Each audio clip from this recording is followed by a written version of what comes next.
Zayat, Ibáñez, Tonietti, Truco Gallo.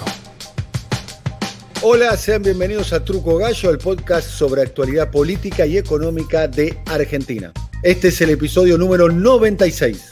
Mi nombre es Daniel Tonietti y me acompañan capítulo a capítulo Alfredo Cuchu Zayat. Cuchu, ¿cómo estamos? Bien, muy bien. Buen día, buenas tardes, buenas noches para todos. Se completa el equipo con Pablo Totó Ibáñez. Totó, ¿cómo le va? Señores, ¿cómo andan? ¿Todo bien? Buena semana. Muy bien. Bueno, en el capítulo 96 nos vamos a ocupar de un tema que es como un telón de fondo. Es como una escenografía. Para mí es un actor muy importante en términos políticos. En la percepción que yo tengo, la política sería como una especie de correa de transmisión entre la calle y el palacio, entre el poder de las élites, cuando lo digo élite no lo digo peyorativamente, no necesariamente, y el poder de la sociedad que se puede construir en la vía pública. Y en la Argentina hay una tradición enorme en ese sentido. Pongamos como fecha emblemática el 17 de octubre, pero el Cordobazo, diciembre del año 2001, aquellos que son hoy opositores y hace poco eran oficialistas, se puede ver el nacimiento del embrión Cambiemos en las protestas del año 2012 y especialmente en los autodenominados cacerolazos del año 2013, ni hablar de las movilizaciones que se produjeron luego de la muerte del fiscal Alberto Nisman. La calle es un actor político muy importante, esto es una observación mía, en la Argentina. ¿Y qué es lo que está sucediendo ahora? Ahora hay una restricción muy clara, que es la restricción sanitaria de la pandemia, del COVID-19, que es una restricción que hay que decir no alcanza a todos. Pablo, ¿qué se puede decir al respecto? Bueno, este pie que das vos yo lo voy a sumar con un episodio. Parece que ocurrió hace 1000 años, pero hace una semana, el miércoles 9 de septiembre, hubo una movilización de unos, por momentos 80, por momentos 160 policías, algunos retirados, algunos exonerados, otros en servicios, algunos familiares, frente a la Quinta de Olivos. Cuando estuvieron desde el mediodía, en un momento de la tarde, surge una convocatoria vía Twitter hecha por Juan Grabois, dirigente de la CETEP, convocando a una movilización a Olivos. Estaban en ese momento reunidos en Olivos Alberto Fernández, Máximo Kirchner, Santiago Cafiero, Sergio Massa, viene Julio Vitovelo, el secretario general de la presidencia, y les informa que estaba circulando esta convocatoria en la Quinta de Olivos. Esa tardecita estaban reunidos, llega la notificación que le transmite Vitovelo y hay una especie de estupor, sorpresa, ¿qué pasa? ¿Cómo reaccionamos? Rápidamente Santiago Cafiero habla con Grabois, Alberto Fernández se comunica con algunos dirigentes, entre ellos Emilio Pérsico. En ese momento hay como una especie de acompañamiento de algunos sectores, yo sondeé particularmente en sectores del kirchnerismo que entendían que no iban a movilizar, pero que veían correcta la reacción de Grabois, que haya alguna manifestación pública. Finalmente después Grabois desactiva. Fue un grupo bastante chico, termina de desactivar lo que era una concentración, que ya la hablamos, el tema de Olivos, no solo esta configuración de los partícipes, sino, digamos, cierto incentivo y cierto proceso que derivó en los anuncios que se hicieron luego con el tema de la coparticipación. Entonces, a partir de ahí, se hila todo un proceso, porque esta semana, en el viaje que hizo Alberto Fernández a San Juan, ocurrió un episodio parecido. Había un sector, una persona, una militante sanjuanina que habitualmente hacía convocatorias, banderazos y demás, empezó a hacer una convocatoria contra la llegada de Alberto Fernández y ocurrió que hubo una especie de contramanifestación y fueron un grupo de militantes hacerle un escrache a esta persona que estaba convocando el banderazo. El banderazo finalmente no se hizo y de alguna manera el escrache desactivó también esa cuestión. Son dos señales de dimensiones totalmente distintas que tuvieron un reflejo público, pero que ponen sobre la mesa esto que vos decías. Hay una disputa, yo a veces interpreto que es más anímica que real, ¿sí? Esta historia del dominio de la calle, de la pelea por la calle, tiene un componente anímico, sobre quién moviliza, sobre cómo se moviliza, sobre quién moviliza más o menos, dimensiones muy distintas, porque si vos lees cacerolazos de lo ocurrido en el último tiempo y movilizaciones, hubo algunas con algún nivel de despliegue nacional y protagonismo, y hubo otras que fueron francamente casi de cotillón y solo adquirieron algún sentido luego del reflejo en los medios. De hecho, hubo hace poco una movilización que fue el domingo, que incluso previamente había estado cargada con esta reaparición con una carta de Mauricio Macri, y fue, francamente, coinciden todos, muy, pero muy floja en lo que tuvo que ver con volumen, y esta vieja historia de que tampoco nunca se termina de saber cuál es la motivación, o que son muchas motivaciones y muchos motivos distintos lo que terminan confluyendo. Hecho esta intro, me meto en el tema de que se está produciendo en el peronismo, y por eso yo decía que tiene algo que ver con el capítulo anterior vinculado al dólar, a las disputas políticas, a las posiciones, a la agenda y demás. Y hay evidentemente un análisis, una discusión en el entorno del Frente de Todos, decir, bueno, tenemos una herramienta que habitualmente suele tener el peronismo, es la manifestación popular, la reacción popular, además de tener cierto despliegue territorial, los gobernadores, los intendentes, el poder nacional, el poder de la provincia, también hay como una especie de gestualidad en esto de salir. Y se está produciendo una especie de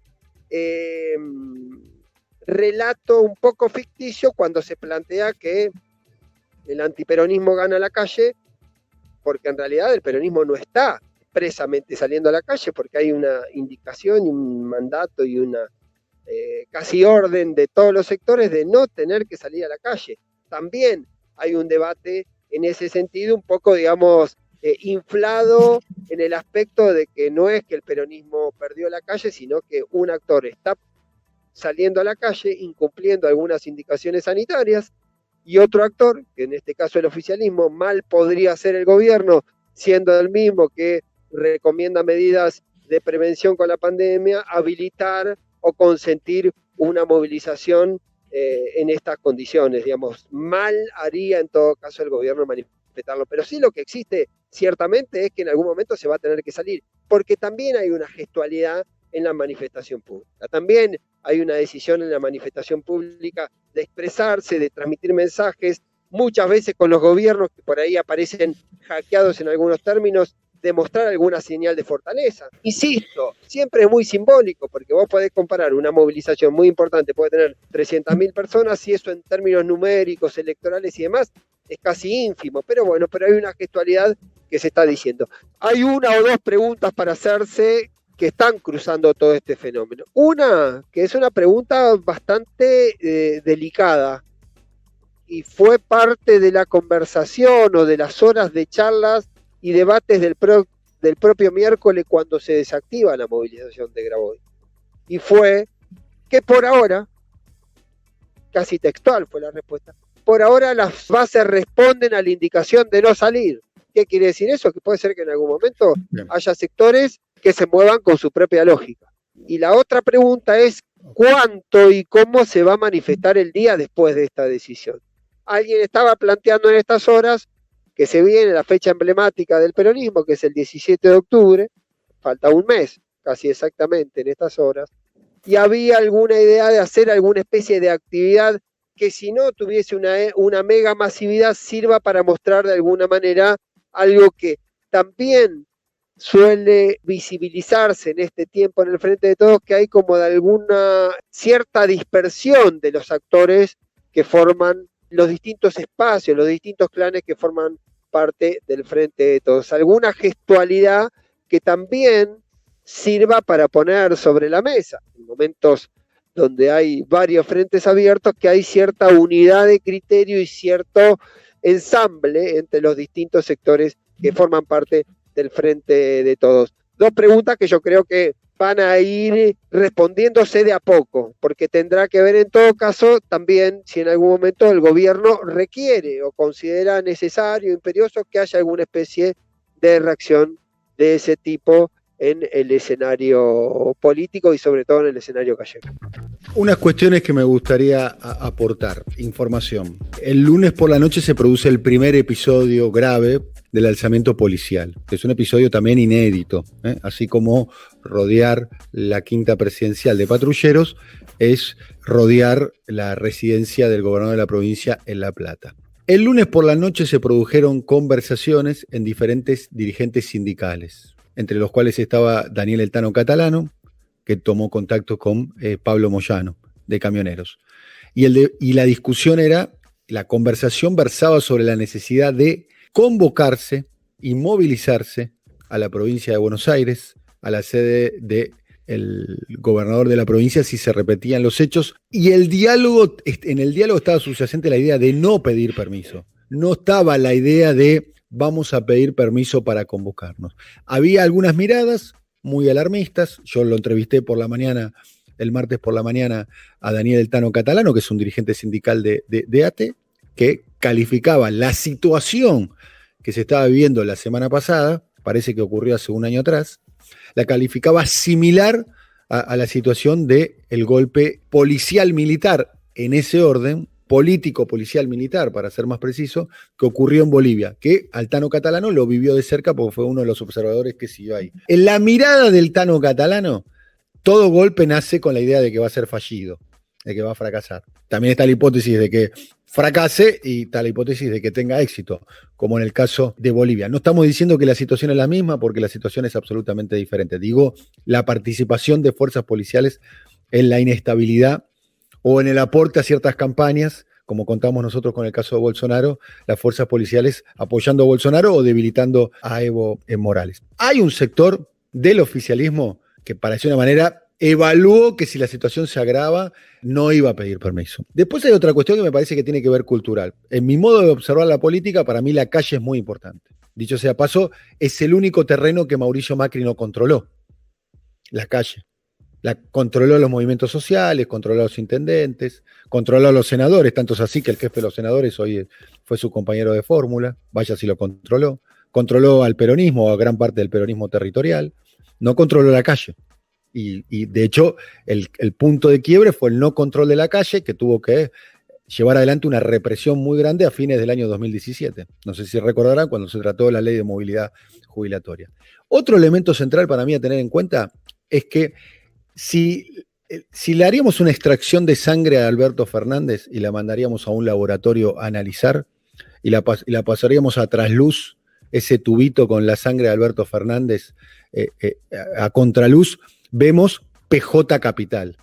Es un hombre criado en el ecosistema del PJ Capital, que es, para decirlo de un modo elegante, es un sistema político o una organización política que tiene sus dificultades para movilizarse, para decir una manera. No tiene su tradición movilizadora. Si uno agarra a los dirigentes más importantes del PJ Capital, es difícil encontrar en un archivo fotográfico una foto de ellos movilizándose.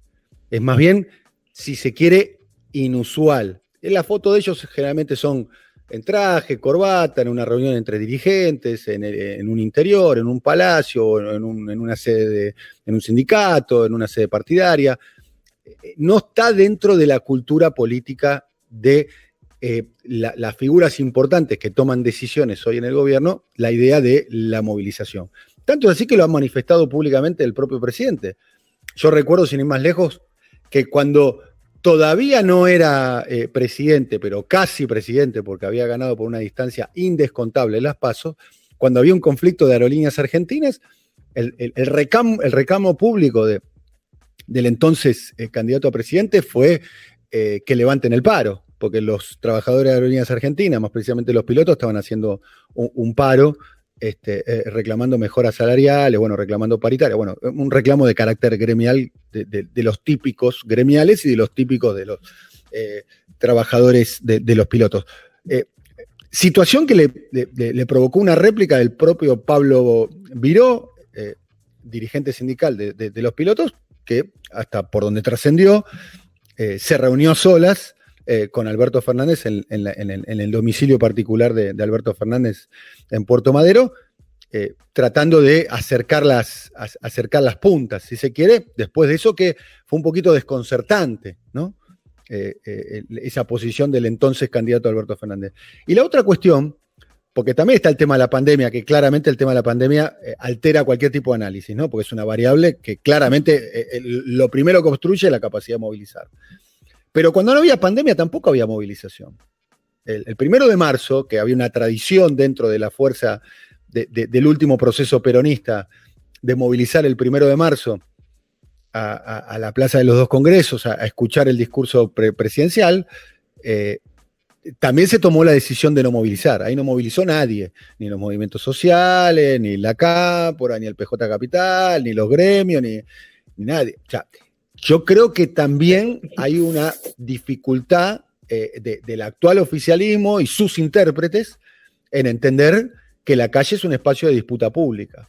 Algo parecido le sucedió, salvando las diferencias, porque tienen otra tradición política, al PT. El PT puso toda su militancia en puestos del Estado, abandonó la calle y vía redes sociales, vía medios de comunicación, vía persecución política judicial, se produjeron los eventos del año 2012-2013 con los inicios de las movilizaciones públicas que terminaron con la caída de Dilma, la proscripción de Lula y el ascenso de Bolsonaro, de un partido político como el PT que tenía la tradición de ocupar la calle. La abandonó y alguien dirá, ¿el PT perdió porque dejó la calle? No, de ninguna manera. ¿El PT perdió la calle? Sí, perdió la calle. ¿Es una de las razones? Bueno, merece un análisis eso. No, yo quería ahí hacer la puntualización vinculada con el 1 de marzo y la pandemia. Era para mí otro escenario. Para mí la pandemia alteró toda esa lógica que estamos hablando sobre el tema de la calle y vos lo mencionaste. Y la verdad que si el gobierno tiene como uno de sus activos, o si aún mantiene como uno de sus activos, cuídense, quédense en su casa, mantengan distanciamiento social, y tiene esa línea política, una convocatoria a movilizarse, yo creo que sería caer en esa trampa, en la trampa que le dirían, ven, ¿qué es lo que están haciendo? Son contradictorios, son los que van a empujar los contagios, digamos, ese discurso que hoy tiene algunos sectores del oficialismo cuando movilizan la oposición, va a ser invertido precisamente por toda esa oposición corporativa, mediática, política, y diciendo, bueno, son los culpables de los contagios y todo. Me parece que esa es la trampa, de decir, bueno, salir a movilizarse. Y la verdad que es una restricción política, claramente es una restricción política para lo que es la historia de las movilizaciones en Argentina y que ha tenido al peronismo en sus diferentes versiones y vertientes como un sujeto importante en esas movilizaciones. Y bueno, tiene que administrar esa restricción para mí, y tiene que administrar esa restricción haciendo más política, pero que claramente tiene una restricción, digamos, y me parece que hay una trampa ahí que está tratando de eludirla el gobierno de Alberto Fernández. Bien, hay un elemento para mí que es una novedad política, Alfredo, Pablo, de la última década, para ponerlo, digamos. Yo lo pondría en Argentina en el año 2012, 2013, que no son las únicas movilizaciones importantes del antiperonismo, de los sectores más bien de derecha o de centro derecha, pero el antiperonismo o los sectores ligados a Juntos por el Cambio tienen el músculo bastante ejercitado de la idea de ocupar el espacio público. Ya no es esa derecha palaciega, digamos, del pelo engominado, los bigotes, de élite, de la UCD. Es una derecha que tiene una política de medio, tiene una política de redes y tiene una política de espacio público. Claramente, digamos, va a la disputa. O sea, se pelea por los metros cuadrados de espacio público a la hora de la movilización política. No deja ese lugar, no le deja ese lugar al peronismo, digamos. La idea de que el baño de multitudes es el peronismo o los sectores nacionales y populares y la derecha es la élite. Es una novedad, me parece que a tener en cuenta y se verifica en un montón de lugares. Sí, no quiero repetir, pero el fenómeno de la manifestación orgánica o inorgánica, ¿sí?, de ninguna manera el gobierno en este contexto puede consentir una movilización. Sí, por eso yo cerraba anteriormente con este interrogante, si efectivamente en algún momento, indistintamente de la postura del gobierno, no pueda producirse alguna reacción de ese tipo. Esto es una apreciación, es contrafáctico. Ahora, una movilización como la que se mantuvo de la policía, ¿hubiese durado 4 días sin prácticamente ninguna reacción? ¿Se hubiese estado en todo caso de alguna manera permitido sanitariamente la movilización? También es una pregunta muy difícil de responder, pero la extensión de ese tipo de manifestación en un contexto donde no había disputa posible, paridad del espacio público, también me parece que corresponde en este contexto. Lo que uno advierte también como un riesgo, como un peligro, es si efectivamente no se intensificaría la tensión política y social en el caso de la doble participación. Hubo algún tiempo, luego de algunas manifestaciones que hubo bastante masivas o relativamente masivas frente a la casa de Cristina Fernández de Kirchner en Recoleta, hubo planteos desde el oficialismo diciendo cuando nosotros volvamos a salir, también podemos llegar a aplicar el mismo criterio de llevar lo que son manifestaciones públicas a manifestaciones personales. Eso también podría leerse como un nivel de exacerbación de la tensión política. Entonces ahí a veces, ¿sí? En este derecho a manifestarse, pero también en la responsabilidad de los sectores de poder sobre la derivación de ese derecho a manifestarse, me parece que hay un juego un poco peligroso, porque del otro lado aparece un actor que no está hasta ahora, y posiblemente, como decía Daniel, como lo planteábamos, posiblemente eso en algún momento, ese veto se diluya o se transgreda, no está todavía poniendo sobre la mesa una herramienta, un componente de su propia fortaleza política. Bueno, un capítulo apasionado, como suele ser la política en las calles, que es una tradición argentina. Bueno, no solo argentina, pero es una particularidad de la política argentina. Hasta el próximo capítulo, Cuchu Zayat. Nos vemos. Un abrazo para todos. Saludo a Totó Ibáñez, el alcalde de Gonet, donde me imagino que las multitudes se estarán movilizando por estas horas. Un abrazo muy grande, alcalde. Saludos, señores. Buena semana para todos. Hasta la próxima. Chau, chau. Coordinación: Marcelo Figueroa. Producción comercial: Pablo López. Realización: Simón Villarrubia. Diseño gráfico: Andrés Roch y Lisandro Aira para brasilcomunicación.com. Más gigas, más crédito. Con Movistar Prepago siempre tenés algo más. Aprovechá la promo bienvenida con gigas de regalo y WhatsApp gratis. Todo por 30 días. Pedí tu chip en tu kiosco más cercano y conocé los beneficios que tenemos para vos. Movistar. Válido en Argentina del 24 del 8 del 20 al 30 del 9 del 20.